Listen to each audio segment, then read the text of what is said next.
अगली सूचना है श्री ध्रुव कुमार त्रिपाठी जी। त्रिपाठी जब आप बहुत बोल लिए। नहीं, बहुत नहीं बोले हैं माननीय। जब शिक्षक का अपमान इस सदन में होगा और जिम्मेदार मंत्री के द्वारा किया जाएगा तो बोलना मेरी मजबूरी है, कोई अनुशासनहीनता। माननीय त्रिपाठी जी, हाँ कोटा पूरा का त्रिपाठी जी, अरे त्रिपाठी जी अपनी बात कह दीजिए ना। अरे उधर भी तो व्यवस्थित करिए। पढ़ा मान लें और अपनी बात कह दें, बहुत समय हो गया। समय जो भी हो गया तो आप देख ही रहे थे, यहाँ समय लगा। अरे सरकार और शासन के अपनी सूचना इतना समय तो आपने चंदेल जी की सूचना में ले लिया। चंदेल जब गलत बयानबाजी हुई, जब उसमें चलिए अपनी सूचना। शासनादेश संख्या 14/2024/10/24/301/2024 दिनांक 28 जून 2024 द्वारा यह निर्णय लिया गया कि 28 मार्च 2005 के पूर्व ऐसे सरकारी सेवक जिनका चयन हेतु विज्ञापन हो चुका है, उन्हें राष्ट्रीय पेंशन प्रणाली के स्थान पर पुरानी पेंशन योजना से आच्छादित किए जाने के विकल्प लेने हेतु विकल्प पत्र की व्यवस्था की गई है, जिसमें इस प्रदेश के हजारों शिक्षक कर्मचारी लाभान्वित होने जा रहे हैं। लेकिन माध्यमिक शिक्षा विभाग के अधिकारियों द्वारा प्रदेश के सहायता प्राप्त माध्यमिक विद्यालयों में 2000 से नियुक्त आमेलित विषय विशेषज्ञों के उक्त शासनादेश का लाभ देने में माध्यमिक शिक्षा विभाग के अधिकारी अपने मनमानेपन का जहां कीर्तिमान स्थापित कर रहे हैं, वहीं उनके द्वारा शासनादेश का खुला उल्लंघन भी किया जा रहा है। यहाँ तक कि बाध्य होकर के इन विषय विशेषज्ञ शिक्षकों के संबंध में वर्ष 2006 में ही चयन बोर्ड अधिनियम में संशोधन करके समायोजित करने का निर्देश देना पड़ा। उल्लेखनीय है कि माननीय उच्च न्यायालय में यही याचिका संख्या इतना चंद किशोर अन्य बनाम में उत्तर प्रदेश शासन द्वारा इन शिक्षकों को नियमित करने के आदेश दिनांक 20/10/2003 को सरकार को प्रदान किया गया, जिस पर शिक्षा निदेशक माध्यमिक ने भी क्रमशः 3 नवंबर 2003 और 5 जून 2004 द्वारा इन शिक्षकों को कार्यभार ग्रहण करने का आदेश जारी किया गया। जहां तक माध्यमिक शिक्षा सेवा चयन बोर्ड अधिनियम 2014 द्वारा यहाँ तक कि माध्यमिक शिक्षा सेवा चयन बोर्ड अधिनियम संशोधन अधिनियम 2014 द्वारा इन विषय विशेषज्ञ शिक्षकों के आमेलन से पूर्व की सेवा वर्ष 2000 से 2006 को जोड़ दिया गया। शासन एवं सरकार के स्पष्ट निर्देश के उपरांत भी माध्यमिक शिक्षा विभाग के मनमाने अधिकारी इन्हें उक्त शासनादेश का लाभ न देने में मानो शपथ ले लिए हैं। माध्यमिक शिक्षा विभाग के अधिकारियों द्वारा इन शिक्षकों को शासनादेश दिनांक 28 जून 2024 का लाभ नहीं दिए जाने से शासन के आदेशों का उल्लंघन हो रहा है। त्रिपाठी जी बोल रहे हैं, उल्लंघन हो रहा है। तेजी में आएगी, अब देख लेना चाहिए, थोड़ा रुक जाते 2 मिनट। परिणाम स्वरूप शिक्षक समुदाय में सरकार और विभाग के प्रति घोर निराशा, रोष एवं आक्रोश व्याप्त हो गया है। स्थिति अत्यंत चिंताजनक और विस्फोटक हो गई है। अतः इस अविलंबनीय और लोक महत्व के सुनिश्चित पर प्रदेश के उक्त विषय विशेषज्ञों को दिनांक 28 जून 2024 के शासनादेश के अनुसार पुरानी पेंशन से आच्छादित करने हेतु सरकार से चर्चा करने के लिए यह सदन अपना आज का कार्य स्थगित करता है। मान्यवर, यह अति महत्वपूर्ण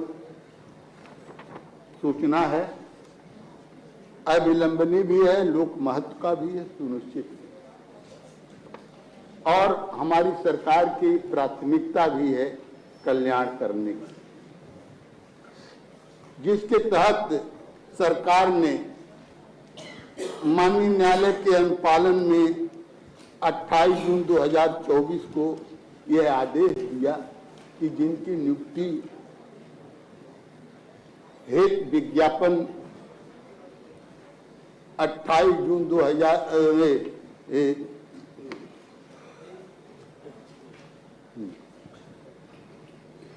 2004 के पहले मार्च 2004 के पहले हुआ है, उनको पुरानी पेंशन से आच्छादित किया जाए।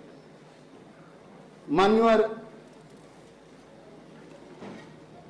यह ऐसे विषय विशेषज्ञ हैं कि इस प्रदेश में जब सरस्वती के पावन मंदिरों में अध्यापन कार्य करने के लिए शिक्षक नहीं। और मान्यवर, मैं पूरी जिम्मेदारी के साथ कहना चाहता हूं कि इसी पार्टी की सरकार थी और जिन्हें बाबूजी के नाम से जाना जाता है, स्वर्गीय कल्याण सिंह जी इसके यहाँ मुख्यमंत्री थे। उन्होंने इस विषय विशेषज्ञ की परिकल्पना का वह किया और यह माध्यमिक शिक्षा में पहली नियुक्ति है मान्यवर कि जिसको नियुक्ति करने का दायित्व प्रवक्ता का अपर शिक्षा निदेशक को दिया गया और एलटी ग्रेड का संयुक्त शिक्षा निदेशक को दिया गया और जिसके आधार पर उनका मानदेय के रूप में 5,000 रुपए मानदेय के रूप में हुआ मान्यवर। लेकिन जो शासनादेश हुआ मान्यवर, ये आपका 28 जून 2024, जिसमें यह कहा गया जिनका विज्ञापन 2000 केंद्र ने तो 2004 में से ही पुरानी पेंशन समाप्त कर दिया था, लेकिन राज्य में 2005 में हुआ। मान्यवर, उनका समायोजन, उनकी नियुक्ति 2005 के पहले सबकी हुई, उनको मानदेय मिला और मान्यवर जब यह आदेश हुआ तो पूरा एकदम एक सरकार के प्रति शिक्षकों का उत्साह कि हमारे पर हमारा भविष्य सुरक्षित है, हमारा बुढ़ापा कट जाएगा, यह एक उल्लास था। लेकिन इस प्रदेश के माध्यमिक शिक्षा के अधिकारी, इससे पहले भी सदन में उठा मान्यवर और आपने आदेश भी दिया था, उस दिन भी बात हुई थी, नेता सदन ने बड़ी उदारता पूर्वक इस पर बात कही थी। लेकिन मैं यह कह रहा हूं कि जब अपर शिक्षा निदेशक जिनकी नियुक्ति का मालिक है, जो डायरेक्टर विज्ञापन दे रहा है, तो उसको कैसे आप अस्थायी मानेंगे, कैसे उसको टेम्परेरी मानेंगे, कैसे उसको संविदा मानेंगे? वो संविदा पर थे मानवे, 5,000 मानदेय पर थे। एक सरकार आई, उनको उन्होंने अध्यापक बनाया, जबकि यह आदेश कोर्ट से 2003 और 4 में हो चुके थे समायोजित करने के, लेकिन माध्यमिक शिक्षा विभाग के अधिकारियों की शिथिलता के कारण उसका अनुपालन नहीं हुआ। अंत में बाध्य होकर के इनको 2006 में चयन बोर्ड अधिनियम को संशोधित करना पड़ा 2006 को, और 2007 से वो जो है समायोजित हुए प्रवक्ता और एलटी ग्रेड के पदों पर मान्यवर। मेरा यह आपसे अनुरोध है मान्यवर कि बहुत काम हुए हैं इस प्रदेश में, यही 1500 यह केवल हैं, मात्र 1500 और आज पद के प्रति नियुक्त हैं। पहले भी यह पद के प्रति थे, यह भी नहीं था कि हवा में थे, यह भी नहीं था कि कोई प्रबंध तंत्र नियुक्त करके भेजा था। यह पहली बात है कि जहां शिक्षा निदेशक, अपर शिक्षा निदेशक द्वारा नियुक्ति पत्र दिया जा रहा हो और उनको कहा जा रहा है कि यह टेम्परेरी, इनकी नियुक्ति पूर्णकालिक नहीं थी। तो एक सरकार तो किया, उनको समायोजित किया। मैं बधाई देता हूं सरकार को, उस महान आत्मा को जो आज नहीं है हमारे बीच। लेकिन आज कौन सी कमजोरी हो गई इस शक्तिशाली सरकार के पास, जहां हमारे नेता सदन हो, जहां हमारे तमाम योग्य मंत्री हों, जहां हमारे योग्य तमाम शिक्षक प्रतिनिधि हो, हमारे प्रधानाचार्य मंत्री हों, वहाँ कौन सी कमी, कौन सी शक्ति की आवश्यकता है कि इनको जो है पुरानी पेंशन से वंचित रखने का कोई औचित्य नहीं है मान्यवर। और मैं आपके माध्यम से इस सदन की सारे लोगों की भावना है, आप कहीं पता कर लगा लीजिए, कहवा लीजिए, सारे लोगों की भावना है, क्योंकि सब लोग हमसे अधिक संबंधित उन लोग होते हैं। क्यों व्यस्त साहब, क्या आपके दरवाजे पर नहीं जाते ढिल्लो साहब, सुरन जी आपके दरवाजे पर नहीं जाते, मंत्री जी आयुष मंत्री है, क्या इनके दरवाजे पर नहीं जाते? अब हमारी मंत्री के दरवाजे पर जाएंगे तो अब आप न कहें सदन में तो भाई बात अलग है। धर्मेंद्र भाई हैं, ये क्या इनके दरवाजे पर नहीं लोग जाते? सब जाते हैं मान्यवर। यह बहुत महत्वपूर्ण है, कल्याण यह जो है सुनिश्चित है और लोक महत्व का है मान्यवर। मैं इसके ग्राह्यता पर बल देते हुए यह कहना चाहता हूं कि इस प्रदेश के मतलब 1500 विषय विशेषज्ञों को 28 जून 2024 का लाभ दिए जाने हेतु मैं आज सदन का कार्य चर्चा करने के लिए स्थगित की मांग कर। ठीक है, माननीय मंत्री जी।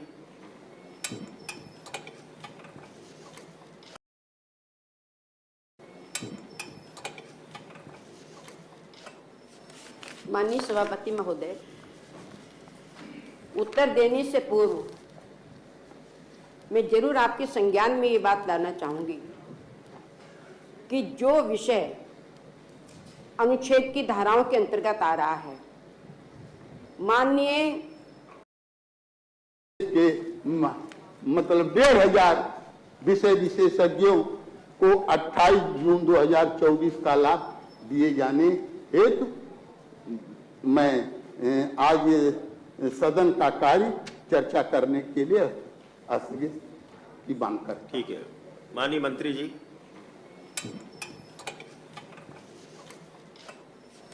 माननीय सभापति महोदय, उत्तर देने से पूर्व मैं जरूर आपके संज्ञान में ये बात लाना चाहूंगी कि जो विषय अनुच्छेद की धाराओं के अंतर्गत आ रहा है, माननीय सर्वोच्च न्यायालय के निर्णय के अनुसार आ रहा है, उस पर बोलना क्या शिक्षकों का अपमान करना है? आपने जो कहा शिक्षा मंत्री के द्वारा शिक्षकों का अपमान किया गया, ये पूरा प्रदेश देख रहा है मान्यवर। आपके लिए, माननीय त्रिपाठी जी के लिए विचार करके ही बोलना चाहिए, क्योंकि सारी चीजें एक रिकॉर्ड के आधार पर बोली जा रही हैं। सदन ऐसा नहीं है कि इसको गुमराह किया जाए, अब वो भी आपके नेतृत्व में, हमारे माननीय नेता सदन बैठे उनके नेतृत्व में, कोई किसी का लोग नहीं है, लेकिन जो चीज नियमित रूप से बोली जा रही है, आंकड़ों के साथ बोली जा रही है, उसमें आप जरूर जब आरोप लगाएं तो विचार करिएगा।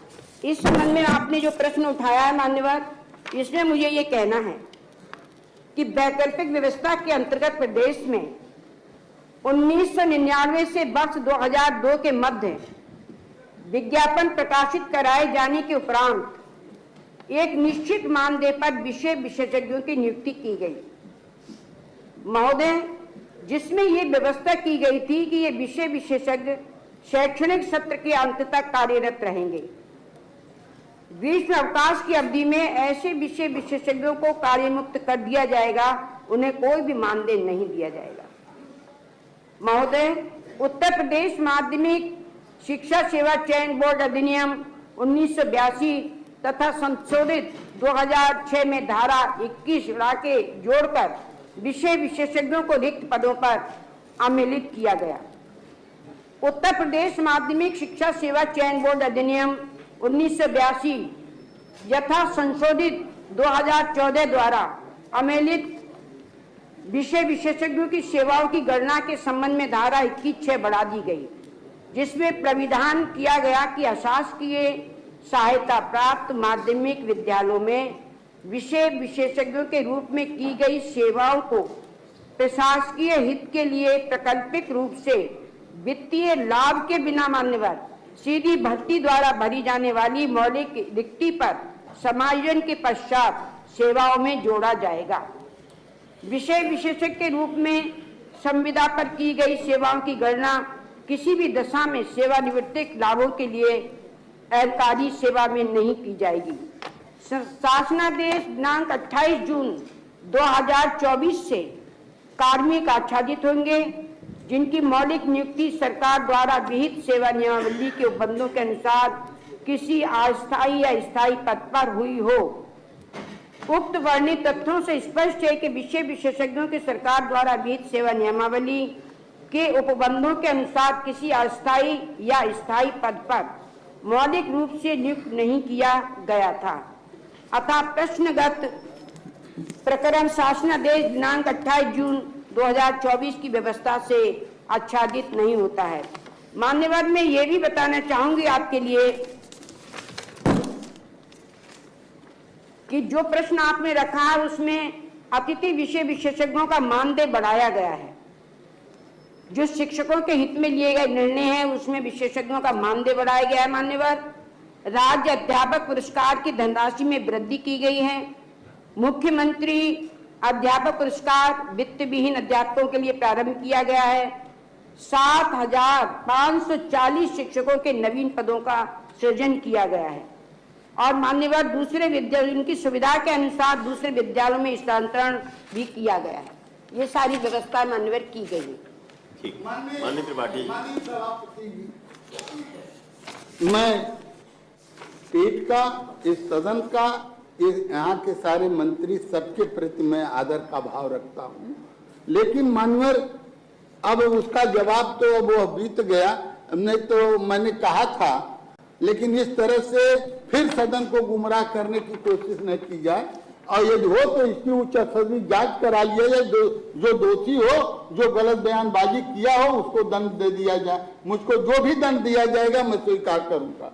माननीय जो माननीय मंत्री जी हमारी कह रही हैं, क्या इस प्रदेश के शिक्षा निदेशक माध्यमिक ने माननीय उच्च न्यायालय के समादर में पत्रांक नियोजन 17/11/1801/2004-5 दिनांक 5 जून 2004 द्वारा विषय विशेषज्ञों को कार्यभार ग्रहण करने के लिए आदेश नहीं दिया था?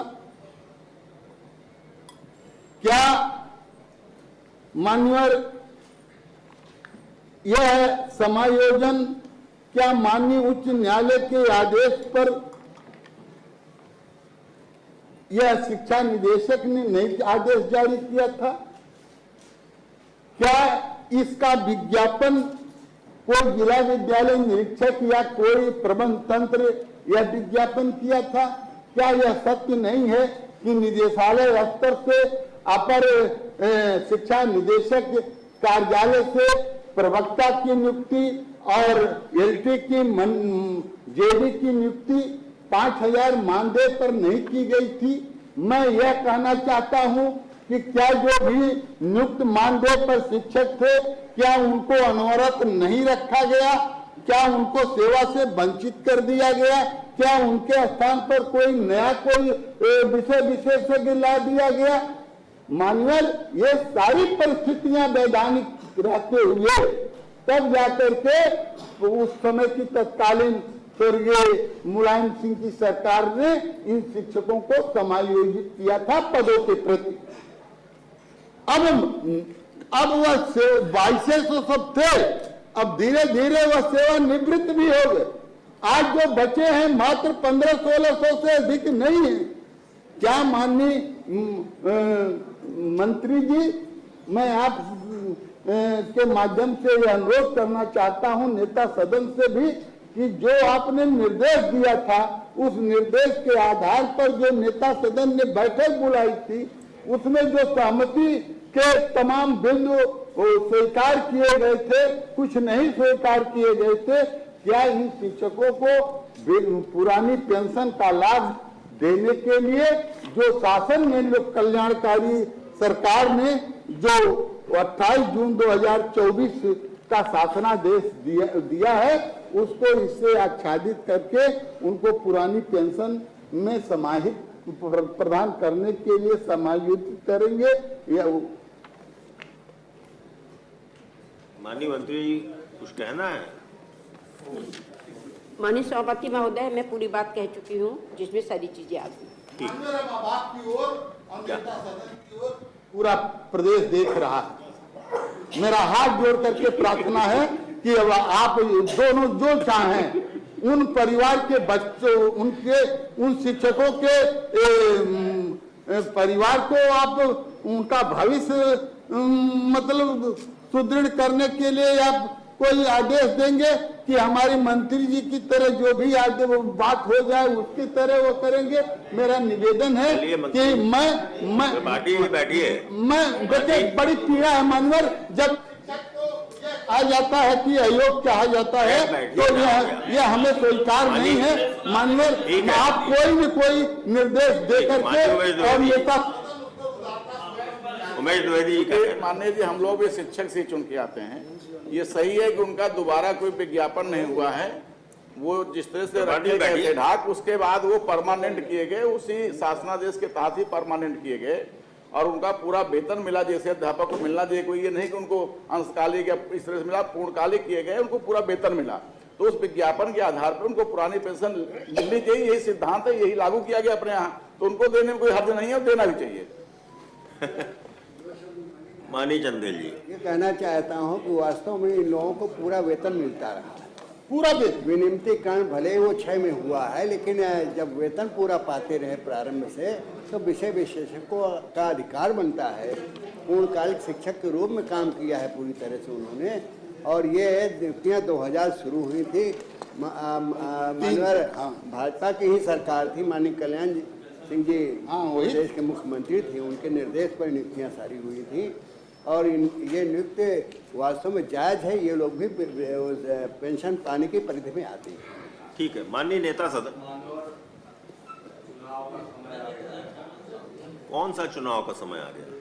पता नहीं मान्यवर। अच्छा, इतनी बड़ी कुर्सी पर बैठे हैं, ये जो चुनावी भाषण आप देख रहे हैं तो उसमें हम भी चुनाव लड़ने वाले हैं, चुनाव हम भी लड़ने के वाले हैं। इसलिए मैं आपसे कहना चाहता हूं माननीय सभापति महोदय, आपका तो अभी को 2 मिनट केवल लूंगा, ज्यादा समय नहीं लूंगा। सारी बातें हो चुकी हैं, इस पर मैं पहले भी बोल चुका हूं। जो है अगले सदन में जो है मैं आपके माध्यम से माननीय नेता सदन जी से निवेदन करना चाहूंगा केवल कि ये शिक्षक पूर्णकालिक शिक्षक के रूप में काम कर रहे थे और उनको विनियमित कर दिया गया था माननीय नेता जी मुलायम सिंह यादव जो द्वारा। और इनका विज्ञापन 1 अप्रैल 2004 के पूर्व का है, इस नाते वह पुरानी पेंशन के अंतर्गत आते हैं। इस पर जो है यहाँ निर्णय ले लें, चाहे कमेटी में निर्णय ले लें, सर्वमान्य है। ठीक। माननीय नेता सदन, हमारा ये अनुरोध है, जो पहली बैठक आप करिएगा उसमें इस विषय पर विचार कर लीजिएगा। सब अधिकारी भी रहेंगे, सारे लोग रहेंगे, मंत्री भी रहेंगे, तो उस पर निर्णय ले लीजिएगा जो भी होगा उचित। ठीक है। कार्य स्थगन अस्वीकार, सरकार को आवश्यक कार्यवाही संदर्भित 110